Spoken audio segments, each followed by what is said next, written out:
नमस्कार मित्रों, UPPCS pre के लिए सामान्य विज्ञान के प्रश्नों को देखते हुए भौतिक विज्ञान और रसायन विज्ञान का एक वीडियो मैंने कल आपके लिए प्रस्तुत किया था। आज का जो वीडियो है यह जीव विज्ञान पर केंद्रित है। जैसा कि आप सभी को जानकारी है कि जीव विज्ञान से भी लगातार प्रश्न पूछे जाते हैं और ये प्रश्न लगातार जो भी पूछे जा रहे हैं ये काफ़ी टफ पूछे जा रहे हैं। दो प्रकार के प्रश्न पूछे जा रहे हैं, एक तो जो रेगुलर रिपीट हो रहे हैं और एक नए प्रश्न पूछे जा रहे हैं। अगर हम पिछली बार के उत्तर प्रदेश पीसीएस के प्रश्नों को देखें तो लगातार जो है सामान्य विज्ञान के प्रश्नों की जो नंबर है वो बढ़ती जा रही है।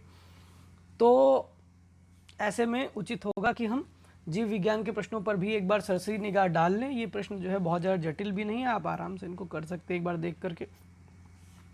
तो आइए देखते हैं। पादप एवं जंतु के बीच स्थित सजीव युगलीना। युगलीना क्या है, आपसे क्वेश्चन पूछा जाएगा युगलीना के बारे में। तो हमें क्या करना है, हमें ध्यान रखना है कि पादप और जंतु के बीच है ये और सजीव है युगलीना। तो सीधे सीधे प्रश्न बनाएगा कि कौन सा ऐसा जीव है जो पादप और जंतु के बीच में है। तो आपको ऑप्शन में युगलीना देख करके टिक कर देना है। दो प्रकार की जीवन पद्धति प्रदर्शित करती है, सूर्य के प्रकाश में सुपोषित एवं प्रकाश के अभाव में उत्तर पोषित।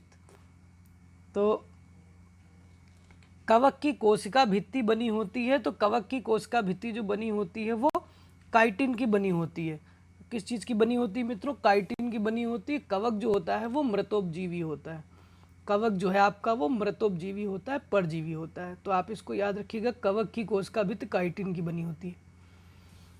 जीवों के नाम की दो नाम पद्धति, बाइनरी पद्धति है ये, इसको किसने प्रचलित किया। भाई जीवों का जो नाम लिखा जाता है जैसे होमो सेपियंस सेपियंस, ठीक है ना। तो इसका मतलब क्या है कि एक उसका जाति का नाम है और एक इसका वर्ग है। तो इस प्रकार का जो नाम का सिस्टम है इसको प्रचलित करने का जो श्रेय दिया जाता है वो जाता है कैरोलस लीनियस को। तो ये प्रश्न पूछा तो नहीं गया है लेकिन सीधे सीधे क्वेश्चन इस तरह का पूछा जा सकता है आपसे। कोशिका सभी जीवों की संरचनात्मक एवं कार्यात्मक इकाई है।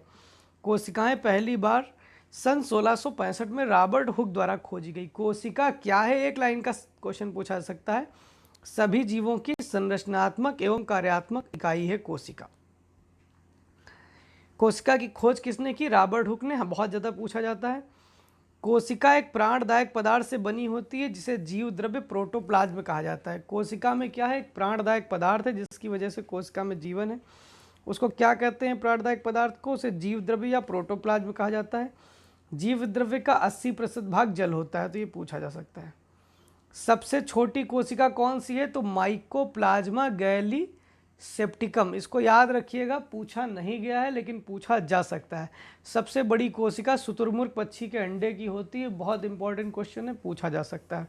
सबसे लंबी कोशिका तंत्रिका तंत्र की होती है, न्यूरॉन्स की होती है, तो ये भी पूछा जा सकता है आपसे। कोशिका भित्ति केवल पादप कोशिकाओं में पाई जाती है। तो ये स्टेटमेंट में पूछ लेगा, लिख देगा कि कोशिका भित्ति पादप कोशिकाओं के साथ साथ जंतु कोशिकाओं में भी पाई जाती है। गलत बात है, कोशिका भित्ति केवल पादप कोशिकाओं में पाई जाती है। कोशिका भित्ति निर्जीव पदार्थों की बनी होती है, ठीक है। हरे पौधों की जो कोशिका भित्ति होती है ये सेलुलोज की बनी होती है, जबकि जीवाणुओं और कवकों की जो कोशिका भित्ति होती है ये कार्बोहाइड्रेट की बनी होती है। इसका मतलब जीवाणु और कवक भी एक प्रकार से प्लांट किंगडम के अंतर्गत ही आते हैं। कोशिका भित्ति का मुख्य कार्य क्या है, कोशिका द्रव्य और कोशिका झिल्ली को बाहरी आघातों से रक्षा करना है। वो लिखेगा कोशिका भित्ति का मुख्य कार्य है, फिर लिख देगा कि परिसंचरण तंत्र में सहायता करना। परिसंचरण तंत्र में सहायता करना नहीं है, कोशिका भित्ति का जो मुख्य कार्य है वो कोशिका द्रव्य एवं कोशिका झिल्ली को बाहर आघातों से रक्षा करना है। सभी कोशिकीय गतिविधियों का नियंत्रण केंद्र है। तो सभी कोशिकीय गतिविधियों का जो नियंत्रण केंद्र है वो कहलाता है केंद्रक। केंद्रक आपका जो है वो सभी कोशिकीय गतिविधियों का नियंत्रण केंद्र है। तो आपको इसको याद रखना है, लिखेगा कि सभी कोशिकीय गतिविधियों का नियंत्रक केंद्र कौन सा है, तो केंद्रक टिक करिए। केंद्रक में बहुत सारी गोलाकार संरचनाएं होती हैं, ठीक है ना। एक तो केंद्रक हो गया, ऊपर से केंद्रक में क्या है, बहुत सारी गोलाकार संरचनाएं हैं। तो बहुत सारी इसमें गोलाकार संरचनाएं हैं।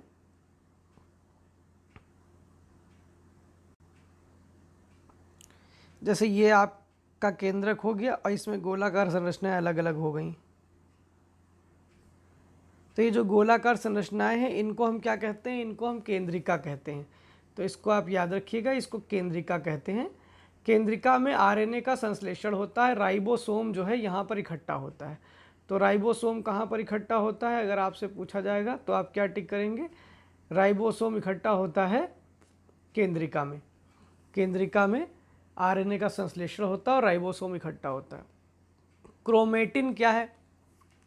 कोशिका में पाए जाने वाले आनुवंशिक पदार्थ हैं। वो लिखेगा कि कोशिका में पाए जाने वाले आनुवंशिक पदार्थ को डीएनए कहते हैं। गलत।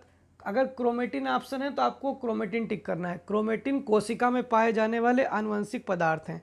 ठीक है। अब इसमें होता क्या है? इसमें हिस्टोन होता है, डीएनए होता है, आरएनए होता है, 3 पदार्थ होते हैं। आनुवंशिक विशेषताएं जो होती हैं वो डीएनए के कारण होती हैं। तो कोशिका में पाए जाने वाले किस पदार्थ के कारण आनुवंशिक विशेषताएं होती हैं? तो डीएनए के कारण होती हैं। जीन डीएनए की कार्यात्मक इकाई होती है, डीएनए की आनुवंशिक विशेषताएं जिनके कारण होती हैं। तो जीन क्या है? डीएनए की भी एक कार्यात्मक इकाई है। जैसे कोशिका के अंदर डीएनए हो गया, डीएनए में जीन हो गया। जीन क्या करता है? जीन के कारण ही एक पीढ़ी से दूसरी पीढ़ी में जो लक्षण हैं वो ट्रांसफ़र होते हैं। अगर कोई व्यक्ति लंबा है तो उसके बच्चे में उसकी लंबाई का जीन जा सकता है।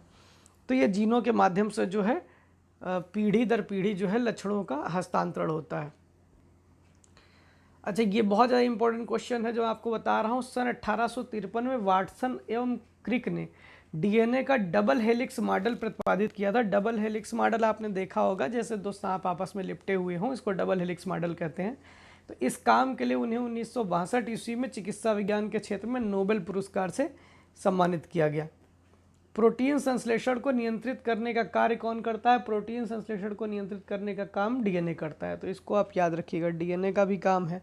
वो लिख देगा डीएनए प्रोटीन संश्लेषण को नियंत्रित, आपको लिख लगेगा गलत। क्या है? गलत नहीं है, सही है। डीएनए से ही आरएनए का संश्लेषण होता है, ये याद रखिएगा। डीएनए ही आरएनए में कन्वर्ट होता है।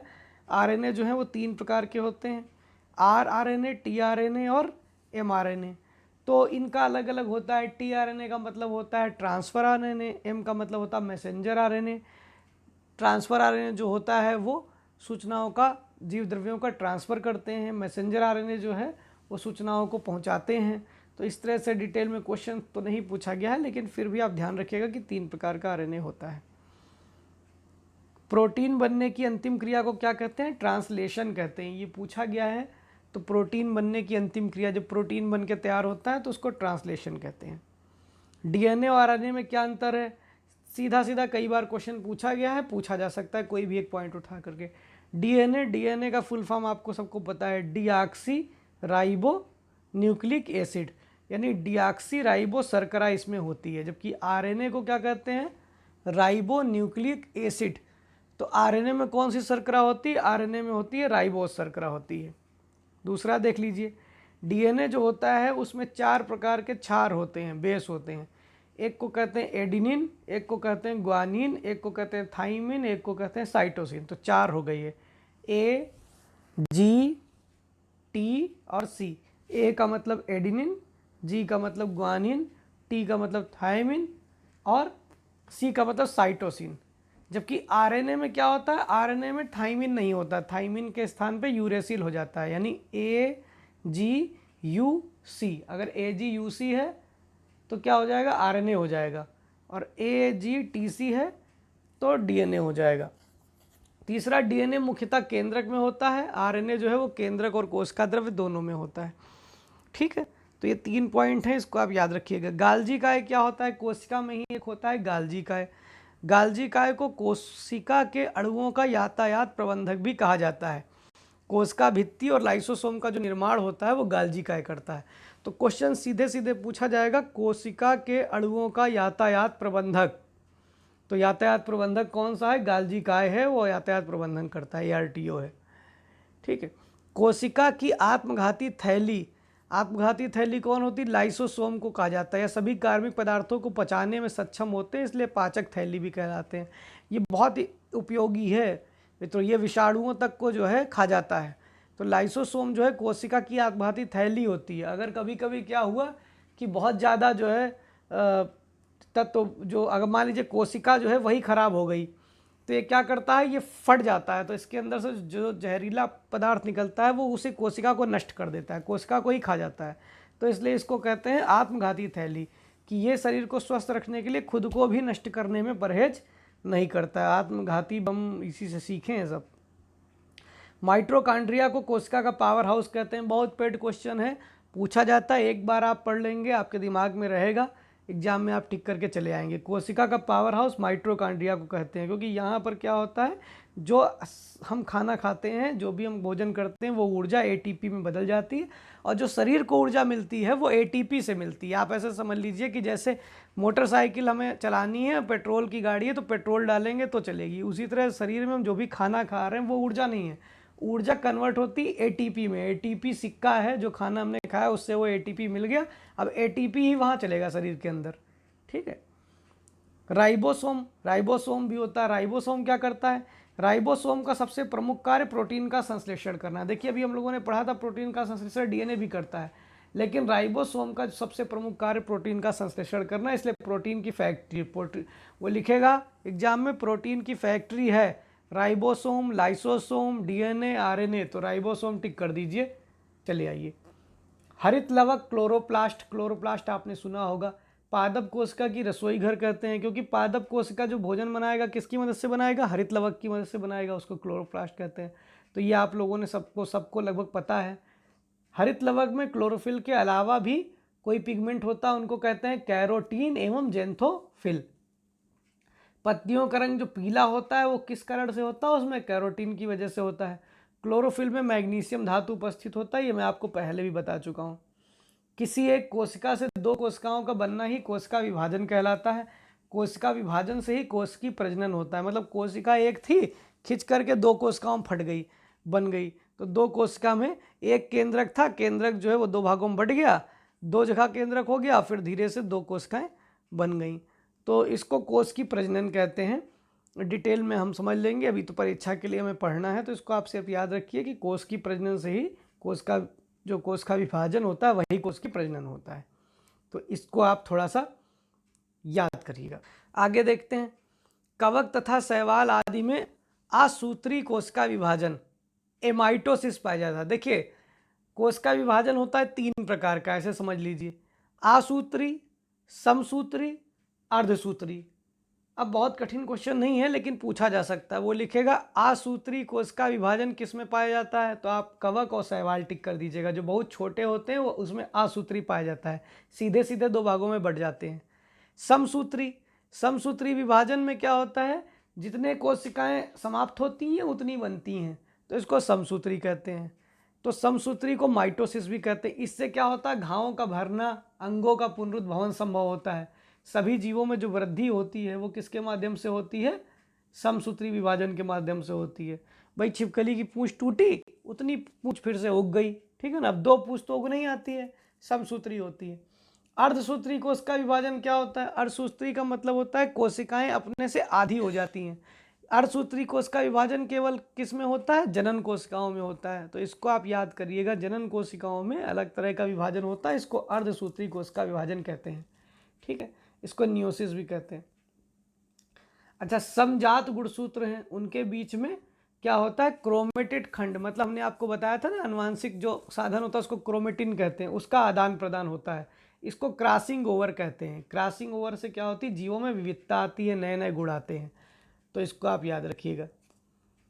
क्रॉसिंग ओवर क्या है पूछा जा सकता है। विषाणु या वायरस, बहुत कोरोना वायरस चर्चा में था, तो विषाणु या वायरस पे क्वेश्चन आ सकते हैं।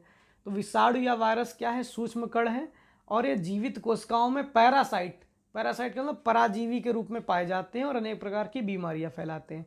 विषाणु के सामान्य लक्षण क्या होते हैं, देख लीजिए, विषाणु में केवल एक प्रकार का न्यूक्लियर होता है, ठीक है, वो कौन सा होता है, डीएनए होगा या आरएनए होगा, एक होगा केवल, या केवल जीवित कोशिका में वृद्धि कर सकते हैं। यह ध्यान रखिएगा, जीवित कोशिका में ही वृद्धि करेगा। ये आप सोच लीजिए कि बहुत प्रचारित किया गया कि स्टूल में जीवित रहेगा और फर्श पे जीवित रहेगा, ये सब फालतू की बातें हैं। जीवित कोशिका में ही वृद्धि करेगा विषाणु जो है वो जीवित कोशिका के बाहर इनमें प्रजनन क्षमता नहीं पाई जाती है, इसको आप याद रखिएगा। अच्छा, और देख लीजिए, पौधों में फ्लोएम के माध्यम से एवं जंतुओं के शरीर में रक्त के माध्यम से इनका विस्तार होता है। फ्लोएम और रक्त के माध्यम से पूरे शरीर में फैल जाते हैं। तीसरी चीज, एक विषाणु केवल एक निश्चित जाति को ही संक्रमित करता है। ऐसा नहीं कि एक विषाणु सबको संक्रमित करेगा। एक विषाणु अगर सूअर को संक्रमित करेगा तो मानव को नहीं करेगा, तो मानव को, सूअर को, सबको एक ही विषाणु संक्रमित नहीं करेगा, इसको ध्यान रखिएगा। चौथा, विषाणु सजीव और निर्जीव के बीच की कड़ी है, यानी कि ध्यान रखिएगा, विषाणु सामान्य तौर पर निर्जीव है। जब तक कि कोई सजीव कोशिका नहीं पाएगा तब तक वो सजीव के लक्षण प्रदर्शित नहीं करेगा, क्रिस्टल के रूप में पड़ा रहेगा। तो सजीव और निर्जीव के बीच की कड़ी है। अच्छा, ये मैंने लिया है बहुत एक अच्छी बुक से, तो ये देख लीजिए सजीव और निर्जीव गुण क्या क्या होता है इसमें, ठीक है। विषाणु में, तो विषाणु में आरएनए और डीएनए पाया जाता है, तो ये सजीव गुण है। संरचनात्मक रूप से विविधता पाई जाती है, तो ये सजीव है। आनुवांशिकता भी है, परजीवता भी है, ये सजीवों में गुण पाया जाता है। संवेदनशीलता भी है, उत्परिवर्तन भी है, तमाम तरह के रूप बदलता रहता है। निर्जीव गुण क्या है? कोशिका नहीं है, केवल डीएनए आरएनए है, कोशिका पूरी नहीं है। जीवद्रव्य भी नहीं है। जीवित कोशिका के बाहर प्रजनन और वृद्धि नहीं कर सकते, मैंने आपको बता दिया। क्रिस्टलीकरण होते हैं, क्रिस्टल के रूप में पड़े रहते हैं, तो इसलिए इनको निर्जीव भी मान सकते हैं आप। पोषण और उपापचयी क्रिया नहीं होती है, तो ये भी एक निर्जीव का लक्षण है, ठीक है। तो इसको थोड़ा सा याद कर लीजिए। बैक्टीरियोफेज क्या होते हैं? ये एक प्रकार के विषाणु हैं जिनको जीवाणु भोजी कहते हैं, जीवाणुओं को ही खा जाते हैं। तो शरीर में अगर बीमारी है तो ये बैक्टीरियोफेज गया, जीवाणु को ही खा गया, तो ये बड़ा लाभदायक भी है बैक्टीरियोफेज। विषाणु में प्रजनन कैसे होता है? मल्टीप्लिकेशन का गुण पाया। मल्टीप्लिकेशन मतलब गुणा, 1 से 2, 2 से 4, 4 से 8, इस तरह 8 से 16, 16 से 32, 32 से 64, बहुत तेजी से बढ़ते हैं विषाणु, मल्टीप्लिकेट हो जाते हैं। अब देखिए विषाणु से होने वाले लाभ, ऐसा नहीं कि विषाणु से लाभ नहीं होते। कौन कौन से लाभ होते हैं? एक तो जैव विकास के अध्ययन में, क्योंकि सजीव और निर्जीव के बीच की कड़ी है, तो जैव विकास के अध्ययन में बहुत भूमिका निभाते हैं। पानी को खराब होने से बचाते हैं, क्योंकि जीवाणु भोजी जो हैं, भाई जीवाणु भोजी हैं, मैंने आपको बताया ना, बैक्टीरियोफेज हैं, विषाणु हैं, वो जीवाणु को खा जाते हैं। आपने डाल दिया, वो बढ़िया गए, जीवाणुओं को खा गए, खा के ख़त्म कर दिए। नीले हरे शैवाल की सफाई करने में भी इनका उपयोग होता है। वायरस से कुछ प्रमुख रोग हैं, तो सारे रोग नहीं हैं, ध्यान रखिएगा। सरसों का मोजाइक रोग वायरस से होता है। टमाटर की पत्तियों में ऐठन होता है, विल्ट ऑफ टोमेटो, तो ये क्या किससे होता है? ये वायरस से होता है। पशुओं में भी कुछ रोग हैं जो वायरस से होते हैं, जैसे गाय का हर्पीज वायरस, गाय भैंस की चेचक, रेबीज वायरस से होता है, मुंहपका होता है, खुरपका होता है, रिंडर पेस्ट डिजीज है, तो ये सब जो है वायरस से होते हैं। तो इसे पूछा जाता है, इसको आप थोड़ा याद कर लीजिएगा। मनुष्यों के रोग कौन से हैं?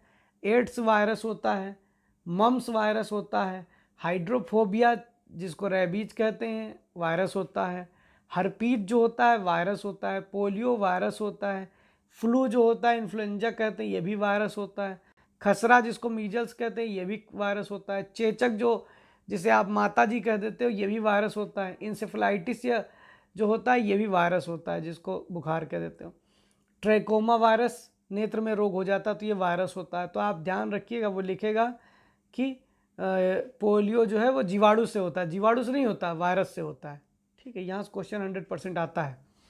अच्छा, मोनेरा जगत क्या होता है? मोनेरा जगत के जीव जो होते हैं ये सूक्ष्मतम और सरलतम होते हैं, ये परिभाषित किया गया है। किंगडम में मोनेरा में बांटा जाता है। इसमें प्रोकैरियोटिक जीव होते हैं। प्रोकैरियोटिक कौन होते हैं? जैसे जीवाणु और साइनोबैक्टीरिया, जिनको प्रोकैरियोटिक कहते हैं, बहुत सूक्ष्म जीव होते हैं, एक कोशिकीय होते हैं केवल। जीवाणु क्लोरोफिल, अब इसमें ध्यान दीजिएगा, जीवाणुओं की जो खोज है वो एंटोनी वान लीवेनहॉग ने की थी, जिन्हें जीवाणु विज्ञान का पिता कहते हैं। जीवाणु की जो कोशिका भित्त होती है वो काइटिन की बनी होती है। तो मैंने आपको काइटिन के बारे में नहीं बताया, काइटिन के बारे में जान लीजिए कि जीवाणु की जो कोशिका भित्त बनी होती है वो काइटिन की बनी होती है। और जीवाणु की जो आकृति होती है बहुत सारी तरीके की होते हैं, गोलाकार हो सकते हैं, ये कामाकार हो सकते हैं, ये चंदाकार हो सकते हैं। जीवाणु का जो पूरा शरीर होता है एक ही कोशिका का होता है, इसको ध्यान रखिएगा। वायरस जो होता है एक कोशिका का नहीं होता है, वायरस में या तो आरएनए होगा या डीएनए होगा, लेकिन जीवाणु जो होगा वो एक कोशिका का बना होगा, केवल एक कोशिका से एक जीवाणु बन जाएगा। जीवाणु में दो प्रकार के पोषण पाए जाते हैं, एक स्वपोषी होता है। स्वपोषी जैसे पौधे अपना भोजन किससे बनाते हैं, पर्णहरित से बनाते हैं, वैसे ये स्वपोषी जीवाणु भी अपना भोजन पर्णहरित से बनाता है। या जहाँ पे ऑक्सीजन नहीं है, जहाँ पे कार्बन डाइऑक्साइड नहीं है, सूर्य का प्रकाश नहीं है, वहाँ पे जो अकार्बनिक पदार्थ हैं उनके ऑक्सीकरण से भी ये प्राप्त कर लेता है। जैसे नाइट्रोमोनास, नाइट्रोमोनास जो है एक ऐसा जीवाणु है जो अकार्बनिक पदार्थों के ऑक्सीकरण से ऊर्जा प्राप्त कर लेता है। विषमपोषी जीवाणु क्या होते हैं, विषमपोषी जीवाणु वो होते हैं जो अपना भोजन दूसरे जीवों से प्राप्त करते हैं, जैसे परजीवी हैं, सहजीवी हैं, मृतोपजीवी हैं, ये कई प्रकार के होते हैं। जीवाणुओं के लाभ क्या होते हैं, सड़े गले जो अवशेष हैं उनको अपघटन कर देते हैं। जूट, पटसन, सन ये जो हैं जो रस्सी बनाने के काम में आते हैं, बोरे बनाने के काम में आते हैं, तो क्लास्ट्रीडियम ब्यूटीरियम नामक जीवाणु है, इनको सड़ा देता है, इनसे रेशा निकाल देता है, तो सड़ेगा नहीं तो रेशा नहीं होगा। इसी तरह जो लेग्यूमिनेसी कुल के पौधे होते हैं, ये बहुत इंपॉर्टेंट मैं आपको बताने जा रहा हूँ, इनकी जड़ों में राइजोबियम लेग्यूमिनेसेरम नामक जीवाणु पाए जाते हैं। तो एक लेग्यूमिनेसी कुल के पौधे हैं, उनमें नीचे जीवाणु हैं, और ये जीवाणु क्या कर रहे हैं, जो वायुमंडल में नाइट्रोजन है उसको नाइट्रेट्स में बदल करके भूमि को दे दे रहे हैं। तो जो वायुमंडल में नाइट्रोजन है वो सीधे तो पौधे यूज कर नहीं सकते हैं, क्योंकि सीधे नाइट्रोजन तो सांस में लेता नहीं, वो सांस तो ले नहीं रहा पौधा। तो अब करेगा क्या, तो ये जो जीवाणु है ये वायुमंडल की नाइट्रोजन को खींचेगा और उसको नाइट्रेट्स में बदल के भूमि में डाल देगा, भूमि की उर्वरा शक्ति खूब बढ़िया बढ़ जाएगी। ठीक है, तो ये बहुत फायदेमंद है। इसी तरह लैक्टिक अम्ल जो है ये भी जीवाणु है, दूध में पाया जाता है। कैसीन नामक प्रोटीन होता है दूध में, उसमें छोटी छोटी बूंदों को एकत्रित कर देता है, दही जमा देता है। इसी तरह सिरका, सिरका आपने देखा होगा खट्टा खट्टा होता है, एसिटोबैक्टर एसिटी नामक जीवाणु के द्वारा सिरका बनता है। Terramycin, streptomycin, chloromycetin, neomycin, erythromycin, aureomycin, ये सब तमाम सारे एंटीबायोटिक्स हैं, ये जीवाणुओं के माध्यम से ही बनते हैं, तो इनको आप याद रखिएगा। जीवाणुओं से हानि क्या होती है, जीवाणुओं के माध्यम से एक तो बीमारियां होती हैं, सबको आपको जानकारी है, जैसे आलू का बिल्ट रोग है, धान का ब्लाइट है, नींबू का कैंकर है, पोटैटो का स्कैब है, कपास का ब्लैक आर्म है। तो या थोड़ा देख लीजिएगा, ये जीवाणुओं से होते हैं, याद रहेंगे आपको। जानवरों का काला पैर रोग जो है ये, और भेड़ का एंथ्रेक्स रोग, ये भी जीवाणुओं से होता है, तो इसको आप याद रखिएगा। मनुष्यों में भी कुछ बीमारियां, जैसे अभी हमने वायरस से बताई थी, वैसे ये जीवाणु वाली भी याद रखिए। प्लेग, प्लेग जो है रेबीज वायरस से होता है, और प्लेग जो है ये किससे हो रहा है, जीवाणु से हो रहा है, ध्यान रखिएगा। कालरा, कालरा आपका किससे हो रहा है बताइए, कालरा आपका जीवाणु से हो रहा है। और एड्स किससे हो रहा था, एड्स हो रहा था वायरस से। फूड पॉइजनिंग हो जाती है, फूड पॉइजनिंग किससे होती है, जीवाणु से होती है। टिटनस कैसे हो जाता है, टिटनस आपका जीवाणु से हो जाता है। सिफिलिस एक रोग होता है, सिफिलिस कैसे होता है, जीवाणु से होता है। कुष्ठ रोग जो आपका होता है जीवाणु से होता है। डिप्थीरिया, निमोनिया, टाइफाइड, टीबी, ये सब किससे होता है, जीवाणु से होता है, बैक्टीरिया से होता है, इसको आप याद रखिएगा। साइनोबैक्टीरिया क्या होते हैं, साइनोबैक्टीरिया नीले हरे शैवाल हैं, एक प्रकार के जीवाणु होते हैं, पृथ्वी का सफलतम जीवधारी है, कहीं भी पाया जा सकता है। इसमें भी क्लोरोफिल पाया जाता है।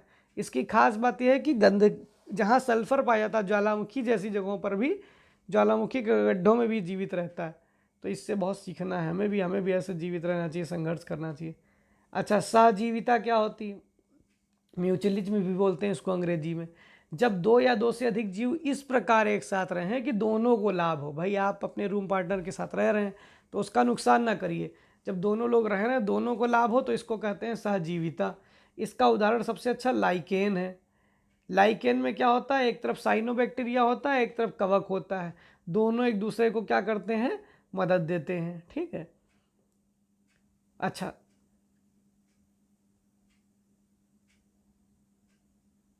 सहजीविता आपने देख लिया।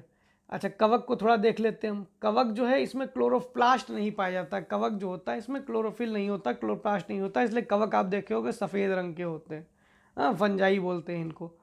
और इसमें क्या है, संवहन ऊतक भी नहीं होता है, थैलोफाइटा होता है। ये भोजन अपना स्वयं नहीं बनाता है, तो जब स्वयं भोजन नहीं बनाएगा तो भाई जब तक आप स्वयं भोजन नहीं बनाओगे तो जाके अपने पड़ोसी के कमरे में बैठे रहोगे, जब तक उसका भोजन नहीं बन जाएगा उसका भोजन बनने के इंतजार करोगे। तो ये भी क्या करता है, दूसरे पौधों पर परजीवी, सहजीवी या मृतोपजीवी के रूप में मिलता है कवक। तो इसको आप ध्यान रखिएगा। कवकों से लाभ क्या होता है, कवक जो है भूमि की उर्वरता बढ़ा देते हैं। भोजन के रूप में भी कवक, जैसे मशरूम हम लोग खाते हैं वो कवक ही है। नाइट्रोजन स्थिरीकरण में भी हमने आपको बताया लाइकेन जो होता है तो वो उसमें जो है कवक और शैवाल का वो ब्लूगिलिन एल्गी का जो है म्यूचुअली पाया जाता है। औषधि के रूप में जैसे पेंसिलिन है वो कवक से बना हुआ है, तो इसको भी याद रखिएगा। बेकरी उद्योग में जैसे ईस्ट का प्रयोग करते हैं खमीर बनाने के लिए, वो कवक होता है। शराब उद्योग में कवक बनाते हैं, पनीर उद्योग में कवक बनाते हैं, एंजाइम्स बनाने में, जैविक नियंत्रण में, वातावरण को शुद्ध करने में, अनुसंधान में, वर्णक में, हार्मोन्स के निर्माण में कवक का निर्माण होता है, तो कवक का यूज होता है। तो कवक का यूज बहुत ब्रॉड है, इसको याद रखिएगा। कवक से हानि क्या है? कवक से भी भाई बहुत सारे रोग होते हैं, तमाम तरह के रोग होते हैं। कौन कौन से रोग होते हैं? कुछ रोग आप देख लीजिए, जैसे दमा है मनुष्यों में बहुत होता है, ये कवक से होता है। हाँ, फेफड़े में कवक जम जाता है। एथलीट फुट, पैरों में एड़ियों में कवक जम जाता है। खाज, सर में कवक जम जाता है, खुजली होने लगती है, गंजापन हो जाता है। दाद भी कवक होता है। मेनिंजाइटिस एक रोग होता है, ये भी कवक से होता है। अच्छा, लाइकेंस के बारे में देख लीजिए। लाइकेंस जो है ये वायु प्रदूषण का संकेत देते हैं। जहाँ प्रदूषण अधिक होगा वहाँ लाइकेन नहीं होंगे, जहाँ प्रदूषण कम होगा वहीं लाइकेन होंगे। तो लाइकेन नहीं हर जगह उगाता है, इसको ध्यान रखिएगा। शैवाल आ गए। शैवाल को पादप जगत के अंतर्गत रखा जाता है। शैवाल का भी बहुत यूज होता है। जापान के लोग अलवा नामक भूरे शैवाल को सलाद के रूप में खाते हैं। चीन के लोग नाश्ताक शैवाल है उसको भोजन के रूप में प्रयोग करते हैं। भारतीय उपमहाद्वीप में भी केरल ओरल में लोग अम्बलिकस नामक शैवाल खाते हैं। अच्छा, एनाबीना, नाश्ताक, ये कौन से शैवाल हैं? ये नाइट्रोजन का स्थिरीकरण करते हैं, भूमि की उर्वरा शक्ति को बढ़ाते हैं, इसको याद रखिएगा आप। लैमिनेरिया है एक शैवाल, ये भूरे रंग का होता है, इससे टिंचर आयोडीन बनाई जाती है, घास होती है एक तरह की। ब्रायोफाइटा भी एक प्रकार का पादप का रूप होता है, इसको पादप जगत का उभयचर कहते हैं। उभयचर का मतलब क्या था कि ये सर्वप्रथम जो है स्थलीय पौधे के रूप में आया, उसके पहले पानी में पाए जाते थे, तो इसको याद रखिएगा। जाइलम और फ्लोएम पे बहुत क्वेश्चन पूछा था। जाइलम क्या करता है? जाइलम एक प्रकार का जो तना है पौधे का वो जाइलम का है। तो जाइलम क्या है? संवहन ऊतक है। इसका प्रमुख कार्य क्या है? जल और खनिज को पहुंचाना है, ठीक है, जड़ से ऊपर खींचता है, लवणों का संवहन करता है और पेड़ पौधे को मजबूती भी देता है, लकड़ी देता है, यांत्रिक दृढ़ता देता है। तो पौधे की जो आयु की गणना है वो भी जाइलम ऊतक के वार्षिक जो वलय होता है उसको गिन करके कर लेते हैं। इसे डेंड्रोक्रोनोलॉजी कहते हैं, ठीक है। फ्लोएम क्या है? फ्लोएम एक जीवित संवहन ऊतक है। ये पत्तियों से भोजन को पौधे के विभिन्न भागों तक पहुंचाता है। तो पत्तियों तक पहुंचाने का काम हो गया जाइलम का, और पत्ती से भोजन को अन्य भाग पहुंचाने का काम हो गया फ्लोएम का। प्रकाश संश्लेषण बहुत कॉमन शब्द है। प्रकाश संश्लेषक क्या है? एक पादप है, पौधा है, उसको मिला सूर्य का प्रकाश, उसको मिला क्लोरोफिल, उसको मिला कार्बन डाइऑक्साइड, उसको मिला जल, तो उसने क्या किया? अपने लिए फूड बना लिया। फूड वो तो खाता नहीं, हम ही खा जाते हैं सब उसका। प्रकाश संश्लेषण की क्रिया केवल दृश्य प्रकाश में होती है, इसको याद रखिएगा। आप एक्सरे मारोगे तो प्रकाश संश्लेषण नहीं होगा। अच्छा, एक चीज़ ध्यान रखिएगा, क्लोरोफिल जो है वो प्रकाश में बैगनी, नीला और लाल रंग को ही ग्रहण करता है। तो 3 रंगों में खूब बढ़िया होता है प्रकाश संश्लेषण। तो प्रकाश संश्लेषण की दर जो सबसे ज़्यादा होती है वो लाल रंग के प्रकाश में है, और सबसे कम जो होती है वो बैगनी रंग के प्रकाश में होती है। प्रकाश संश्लेषण को प्रभावित करने वाले कारक कौन कौन से हैं?